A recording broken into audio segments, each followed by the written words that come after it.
en pied-point, comme avec Arimiti, mais il a touché un peu à tout. C'est la première fois qu'il s'illustre dans ce soir. Mais on le connaît pour être un surfeur de grosse vague à Choco. Alors, en termes de physique, ils ont à peu près les mêmes, on va dire, taille et poids. Par contre, 7 ans d'écart avec Tinilao qui est un petit peu plus âgé. Yes, 7 ans d'écart, mais je pense qu'on va avoir un très beau combat ce soir. Taramou Tinilao, tu le disais, spécialiste du pied-point, il a fait déjà une vingtaine de combats de boxe anglaise. Et c'est vrai aussi, c'est un surfeur professionnel puisqu'il a fait des compétitions de WQS. Mais ça fait 16 ans qu'il partage les sports de combat avec son tonton, Thierry Taparé aussi, et son grand frère, Arimiti Tinilao. Ouais. Donc je pense qu'il y aura un très beau spectacle ce soir.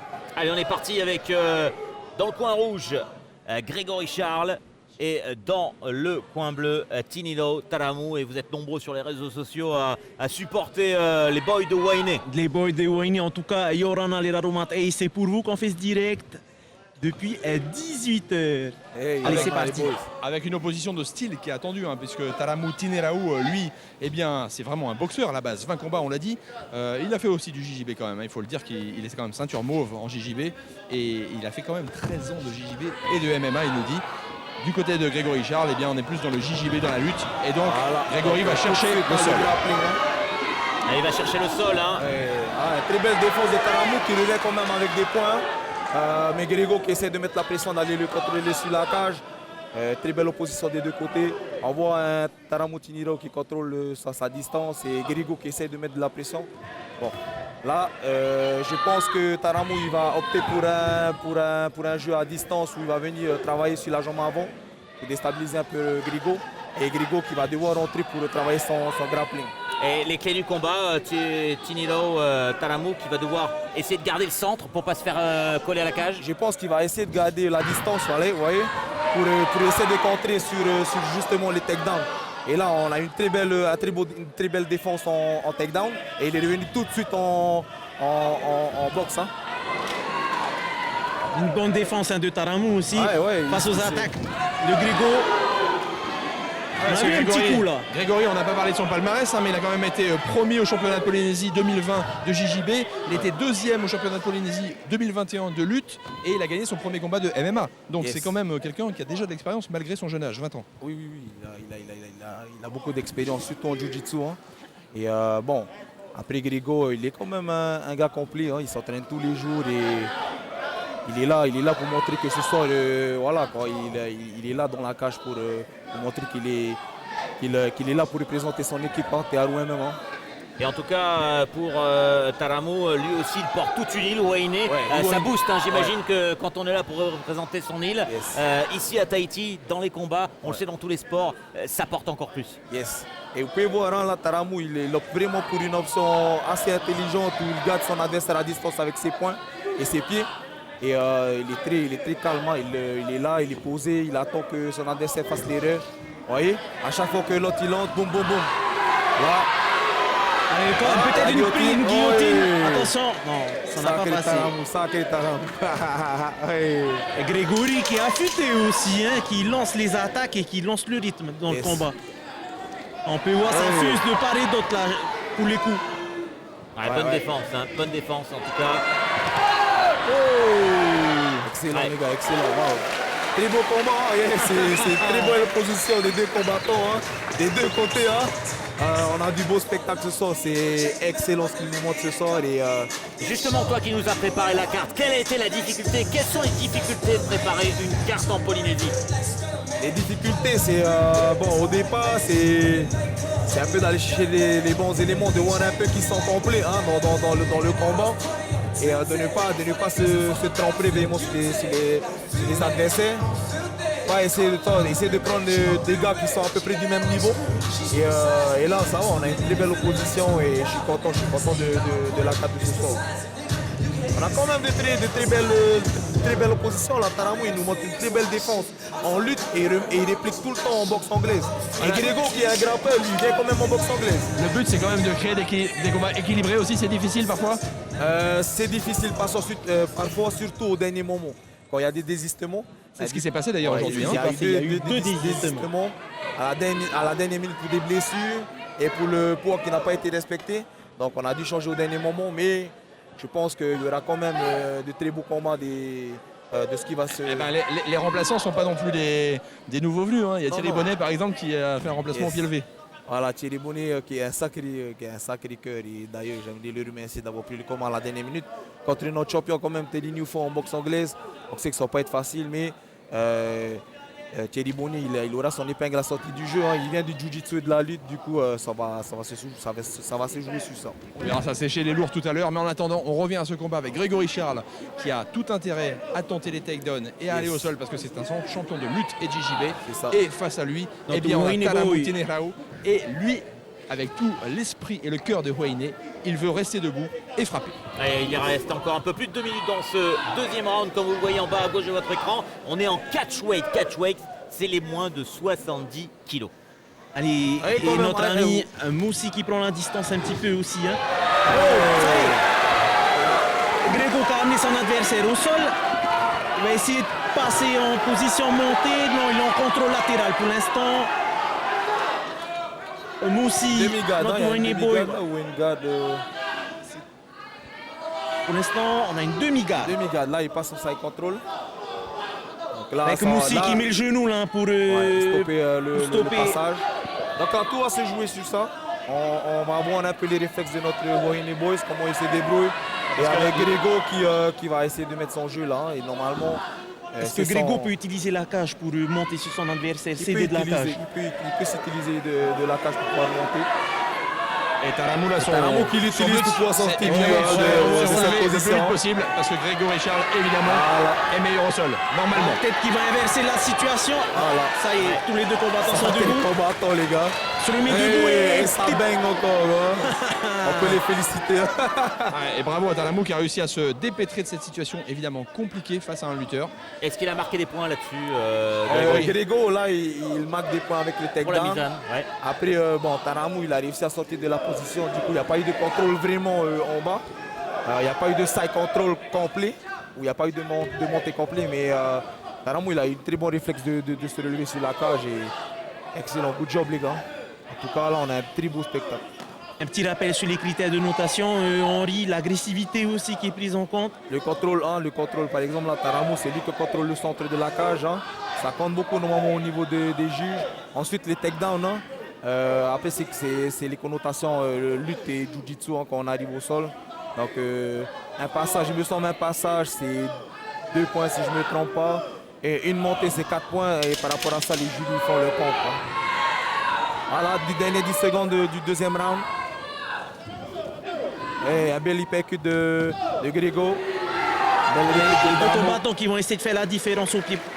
En point pour l'instant. Henri, on va nous regarder aussi dans le Pacifique, notamment en Nouvelle-Calédonie. À l'avenir, il y aura également des combats avec des combattants de Nouvelle-Calédonie qu'on pourra faire venir ici, qui pourront se confronter aux combattants polynésiens. Oui, normalement, c'est ce qui est prévu pour la prochaine 4. Donc, on va les accueillir à bras ouverts, hein, c'est sûr. Henri, déjà une idée de la date de la prochaine carte? Il me semble que c'est en septembre. Le 13 septembre. Le 13 septembre de cette année.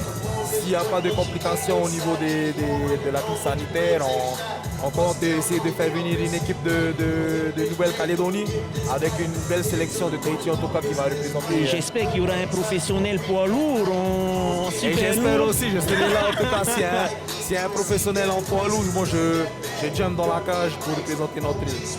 Voilà, c'était la petite annonce. C'est la petite annonce de ce soir. Le jeudi 7 septembre, 13 septembre, on va chercher la Calédonie, si vous nous entendez, le message est passé. Il y a TFAO qui va se jeter dans la cage. Ce sera pour les super lourds alors. Super lourd, poids lourd, peu importe, je prends. Allez, on va essuyer un petit peu le sol, hein, on le disait, beaucoup de transpiration. Beaucoup de glissade aussi. Le sol un petit peu glissant pour la fin de ce troisième round. Donc là, combat très serré. Je pense que sur le deuxième round, il y a un petit avantage de Grégo sur le takedown. Mais excellent le scrap. Hein. Tous les deux, ils montrent vraiment un esprit de combattant. Ouais, tout peut se jouer là-dessus, sur ce troisième. Tout peut se jouer sur le troisième round. Qui va gérer le combat. Une garde bien fermée hein, pour Moussi pour l'instant, la garde bien haute. On voit que c'est un striker à l'origine, hein. Mais il se dégonfle pas. Même si la défense en lutte et en takedown, en lutte et au jiu-jitsu, il est là quand même, hein, il répond. Attention.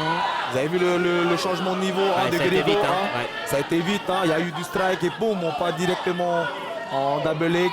Mais Taramou hein, qui se défend vraiment bien. Et puis, Crée la distance et boum, il explose encore dans le takedown. il sait que son adversaire va faire ça, donc il s'y attend à chaque instant. À chaque et instant, il est vous voyez, prêt, sur il la est prêt à garde. répliquer. Hein. C'est la position. Mais Grégory, il n'a pas non plus peur de rester debout. Hein. Malgré le punch de son adversaire, Grégory vraiment semble complet et il est prêt à l'affronter au striking. Allez, 2 minutes. 2 minutes dans ce 3e et dernier round. On peut entendre le coach Keoni qui dit hey, level change. Hein, donc, vraiment de monter. changer, voilà, de vraiment changer pour aller chercher le takedown. Hein, pour essayer de créer la différence dans ce round. Hein. En tout cas, très actif Grégo sur ce dernier round. Il voit qu'il essaie de faire bouger son adversaire, de faire des petites feintes et petites la guillotine. tentatives. La guillotine. Il a été arrêté par une guillotine de Guillotine Moussi. peut-être. Le Wahine Boy. Attention. Hey, coup de genou. Hey. Ah, il manque des points là. Excellent. Alors comment on défend sur une guillotine Là, il faut vraiment venir récupérer le grip. Essayer de sortir du grip. Là, Attention, ça va. et de sortir derrière la tête. La guillotine qui se resserre pour l'instant. Il faudra que Baker il sorte sa tête de là. Un des problèmes avec la guillotine, c'est qu'on s'épuise vraiment beaucoup à essayer d'aller chercher. Si ça passe pas, on s'épuise au niveau des bras. Alors là, il faudra qu'il se redresse à chaque fois. Il faut qu'il essaie de resserrer au niveau du grip. Donc là, il y a il y a les Grégo coups de qui genou qui essaie. passent. Ah ouais, ça passe bien en plus. Hein. Là, il y a Grégo qui essaie de faire un Ouais, body lock. encore. Ah, c'est dur. Là, Ah, ça on voit les passe, ça passe. attention. Il marque des points. Il marque Il des marque points. des points là, il marque des points avec ses genoux. Et coup de genou qui permet aussi à ce que Grégory ne se relève pas, hein, ne Ah, se là, ça redresse tape pas bien en plus là, dans le haut. dans les flancs. Ouais. Ah, c'est quand même une surprise hein, parce que Taramou Tinerao, on pensait qu'il pourrait combattre plutôt sur le striking, il pourrait tenir son adversaire comme ça. Ouais, et finalement, là, il reste 20 secondes. Je pense que si Taramou joue intelligemment. Il est sur position la montée, donne là. pas. C'est sorti de la position 10 montée. secondes à tenir. L'instant. Taramou qui prend Grégo dans sa garde. Yes. Ah, il va faire le job jusqu'au bout dans les dernières secondes. Ah, C'est peut-être trop un tard. passage. Ça sera trop tard. Ça sera trop tard malheureusement good pour job. Grégo Charles. Bravo. Superbe combat. Normalement, je pense que si ce troisième round, Taramou gagne, domine. mais sur l'ensemble du combat, c'est Sur l'ensemble. plus difficile à juger. Hein. Sur l'ensemble du combat, je pense que, bon, on verra, mais je On verra pense avec les que... juges. Ça C'est irait très vers le serré, coin c'est bleu. très serré. Peut-être vers le coin bleu. En tout cas, Peut-être, en tout cas, c'est du sur 50-50. 50-50 sur les derniers rounds. Et en tout cas, le boys de Wayne, il a fait un superbe Les amis, combat. on a hein. vraiment de la chance de voir beaucoup de champions sur cet octogone. On peut voir Arimiti Tinirov aussi qui fait des combats à l'international avec son maillot un peu kaki militaire. Allez, bouge, ne reste pas là, on va On montrer a au juge que Tamato tu gagnes. Parker aussi. Et on voit le début hein, de cette prise qui aura duré 1 minute, quasiment 1 Ah minute. oui, là, Elle ça, aura c'est- fait du c'est mal. épuisant. Avec tous ces coups de genoux, regardez, ils sont passés au niveau de l'abdomen, au niveau des flancs. Ouais, je pense que là, ça se joue vraiment un peu. Peut-être un split decision ou un unanimous decision, mais ça va être dur de juger, ça va être dur pour les juges de juger en tout cas. Mais excellent, good job. Good job des deux côtés. Ouais, on est au 5e combat en tout cas. Et en tout cas, bravo à Grégory Charles et Tinedao Taramou pour ce super combat. On les voit, hein, les deux combattants sont épuisés, hein, ils ont tout donné. On a vraiment eu du beau spectacle et des configurations vraiment complètes. On a eu du sol, on a eu des percussions, on a tout eu ce soir. Ouais, on a tout eu. Les deux combattants, ils ont montré du bon fil à des deux côtés. Il y a une belle opposition. Et bon, Grégo comme Taramou, hein, ils ont montré qu'ils pouvaient strike, qu'ils pouvaient lutter, qu'ils pouvaient défendre le jiu-jitsu. Et waouh, félicitations à tous les deux. Allez, du attend côté la de la décision. table des commentateurs ici à TNTV, on est à 50-50 à peu près. 50-50, ça va être. Peut-être le coin ouais. bleu. Après, En tout cas, sait on a pas eu un encore. beau fight, Mais on a eu super. un beau Ça va- fight. je pense que ça va se départager sur l'appréciation des jurys. Et d'après ce que j'ai vu, ça, c'est serré. Je sais pas qui va.